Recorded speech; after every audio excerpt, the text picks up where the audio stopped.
But I was doing this whole like protein counting method, and I was using the protein bar for the Clybourne location, or like the hold on one second.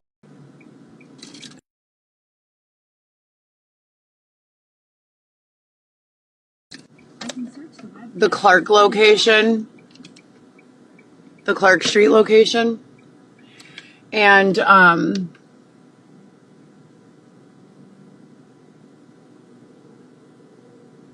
while I was doing so, I started reading all of this additional literature about protein not actually being a muscle building amino acid. And I was like, how could this be possible, right? As a weightlifter, my whole entire bodybuilding career has been spent consuming protein for ROI on mass and muscle development. Not just mass, because I've liked to have very kind of prominent muscular definition, but not like be bulky. You know, I want to stay like around 120 to 130 pounds. I'm sorry for blocking the sidewalk. Have a great day. Xavier, please hurry. We're blocking the sidewalk. But anyways, I want to maintain about 123 pounds, and for most of it to be lean and muscular, with the exception of breast tissue and a little bit of softness around the thighs and like butt, you know. I don't want to have a huge rear end, like not a BBL rear end. I don't want that one. I want just, you know, a regular sized one. Babe, do you need the trunk? Okay, let's get going. I'm giving a live update, so just so you know. Do you want half of my True Fruits? No, it's okay. Are you sure? What's that?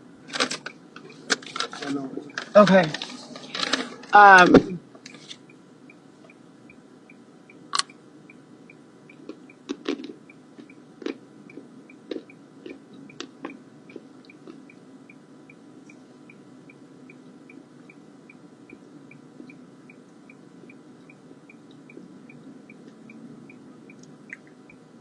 I don't know. Sorry, I get so distracted sometimes. Anyways, what I was saying is I'm trying to master the art of food consumption with regards to caloric intake, and without going by any of the books, so NASM, NCCPT, ISSA, I already know all of what they have to say about it. And I've been bodybuilding intermittently for what? When did I start lifting? 15, 20 years ago? 15 years? So I'm trying to just disregard all of that in an effort to see what works for me in a calorie deficit. Now, for anyone in the audience who thinks that it is no influencer, no civilian, I don't consider myself an influencer, by the way. I consider myself a regular lady. Professionally, I have a whole bunch of careers, right? A whole bunch, right? There's pretty much a lot of careers, and not just things I've tried for a day or two, but things I have years worth of experience in doing. Lots of things. However, with regards to bodybuilding and fitness, I am not a doctor trying to tell you how to do anything with your diet. I'm just a lady who knows what's recommended by NASM, NCCPT, ISSA, the federal government, etc. And I would like to engage in variations of those recommendations based on successes that I have personally had with regards to maintaining at a certain weight and physical density.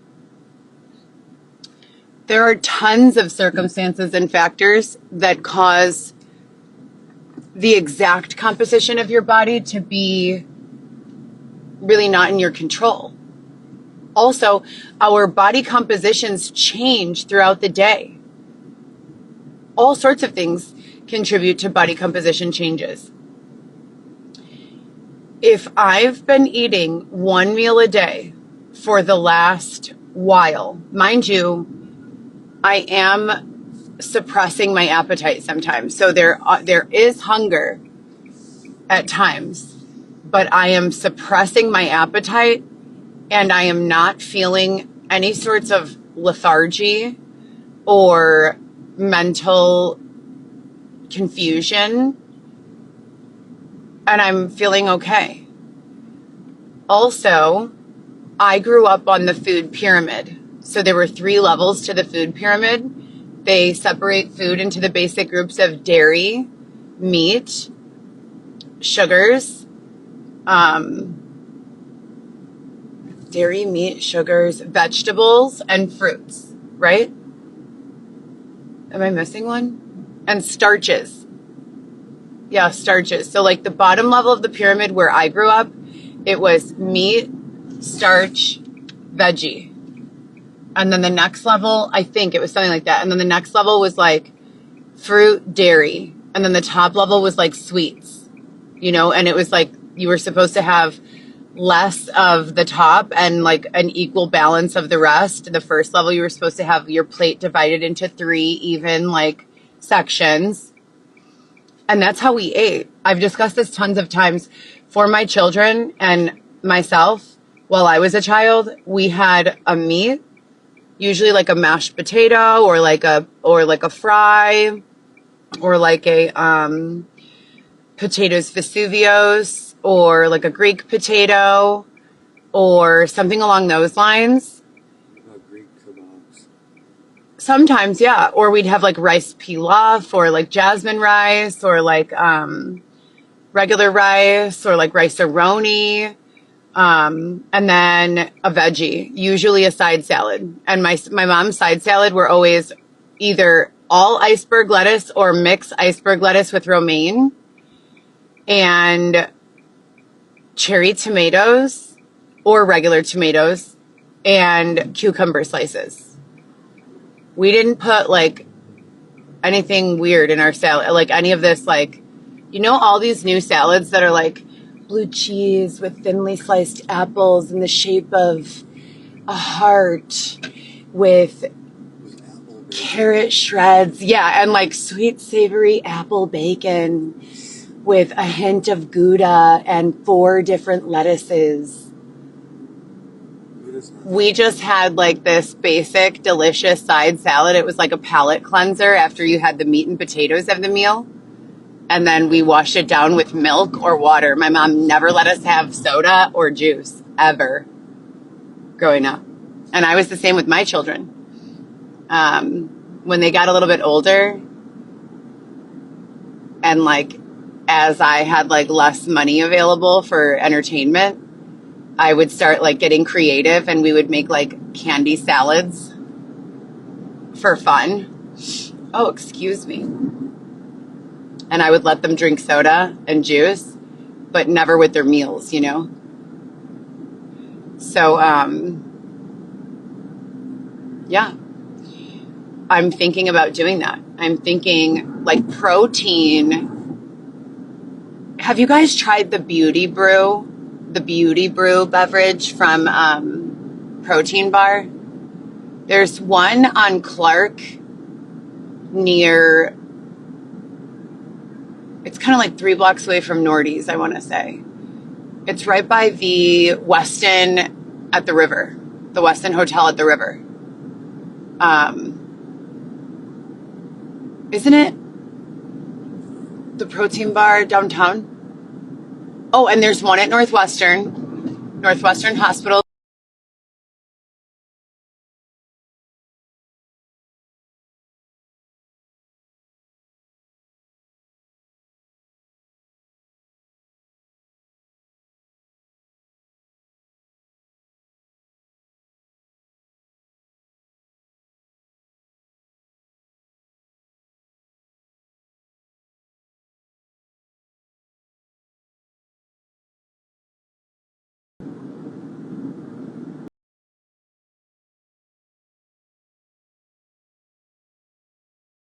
One is the Clybourne. That's what you're thinking of, Clybourne.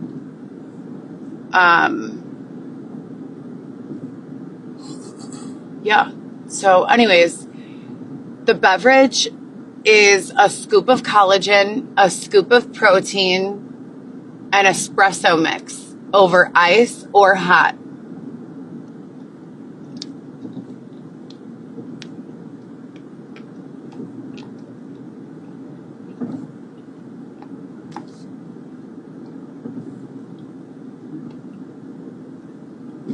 I know people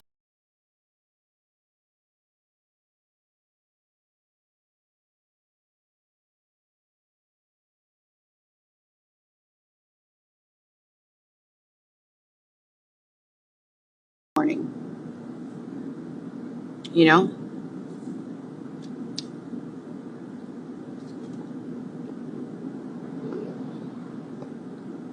That building in New York Mm-hmm. looks so weird. It's like the shape of an Which one? apple.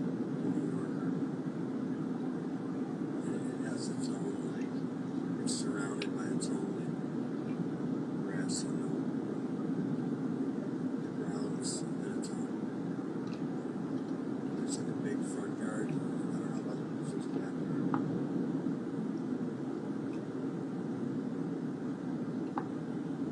Mm. Strange people.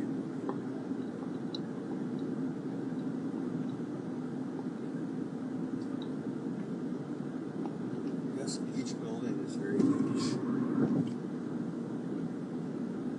But people will overpay to watch it. So that's what it's like. We did multiple hotel reviews yesterday. We spoke about the Peninsula. We spoke about the Waldorf. We spoke about the Gwen.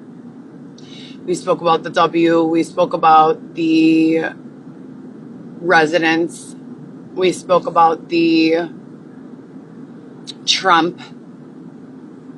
We spoke about the... We didn't speak about Eurostars. When I used to stay at Eurostars, it was called the Dana Hotel.